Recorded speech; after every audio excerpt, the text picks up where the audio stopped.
The Canadian Agri-Food Policy Institute is driving bold policy solutions for a resilient Canadian agri-food system and building a stronger future for Canadian agriculture. Visit capi-icpa.com to discover how.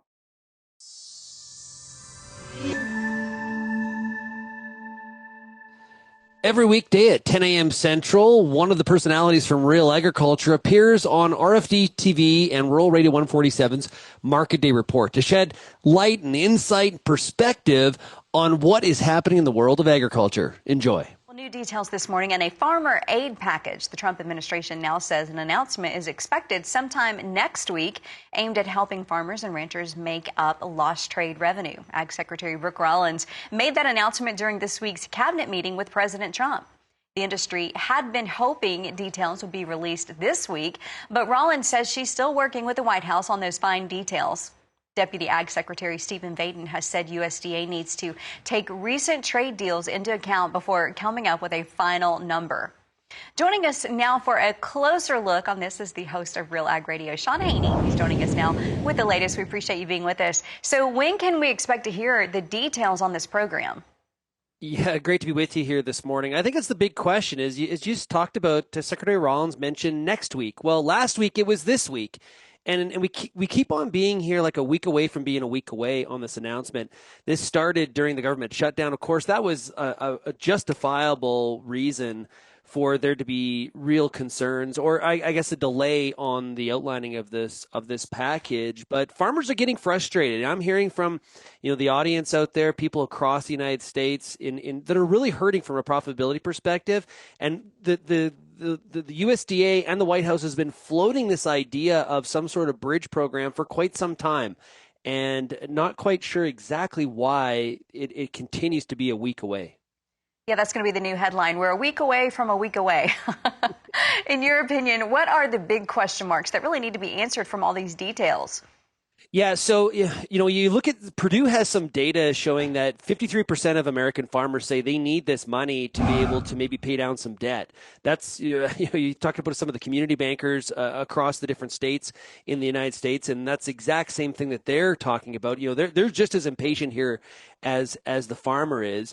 There's a lot of focus on the top end number, and so as we did hear from Treasury Secretary Bessent in that clip, that China's living up to this deal. Well, if they are living up to this deal, does that mean that the total number is going to decrease when it is actually rolled out? And how far does it extend?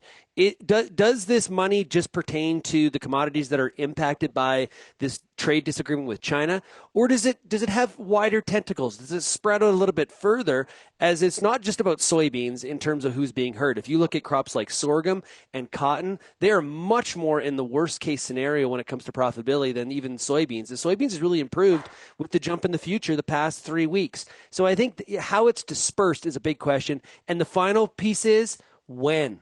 When is this money going to be put out? We've seen delays in the rollout of the program. When it is finally announced, will the money come in January, or are we talking at the end of Q1? That's another thing I'm watching very closely. Shaun, is there discussion of similar type bridge programming in Canada right now? Well, I think Canadian farmers are watching very closely, but there's no real discussion from the government right now in this similar type of program.